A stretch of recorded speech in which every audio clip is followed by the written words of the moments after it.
प्रणाम। हम कल्पना ठाकुर झारखंड से। आज मैं अपने गांव अपने मायका आई हूँ। हम लोग की बहन, ये मेरी बड़ी बहन है, ये मेरी बड़ी बहन है, ये मेरी भाभी हैं और मैं तो कल्पना ठाकुर, आप लोग जान ही रहे हो। एक मेरा छोटा भाई की शादी है, मैं शादी में आई हूँ तो अपने गांव खेत घूमने आई हूँ। आप लोग देखिए तो एक गाना सुन लीजिए।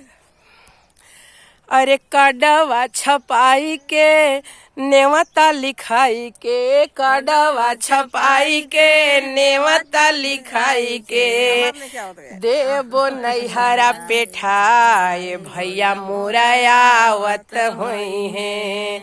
कड़वा छपाई के नेवता लिखाई के, कड़वा छपाई के नेवता लिखाई के, देबो नैहरा पेठाए भैया मोरा आवत हुई है, आवत हुई है। भौजी के ले ले संग साथ भैया मोरा आवत हुई है, आवत हुई है। भौजी के ले ले संग साथ भैया मोरा आवत हुई। गैया के गोबरा से आंगन लिपवली, गैया के गोबरा से आंगन लिपवली, मने मने ले ली हर साय भौजी मोरा आवत बाड़ी, आवत बाड़ी।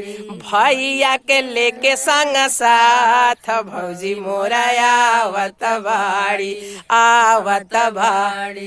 पेड़ा रसगुल्लवा चीनी सरबतवा, पेड़ा रसगुल्लवा चीनी सरबतवा, देबई न हमहू बनाए भैया मोर आवत बाड़े, आवत बाड़े। भौजी के ले ले संग साथ भैया मोरा आवत बाड़े, आवत बाड़े। खुश बाड़ी ननदी खुश रे गोतिनिया, खुश रे ससुइया खुश रे गोतिनिया, ननदी मुँह चमकाए भैया मोरा आवत बाड़े, आवत बाड़े।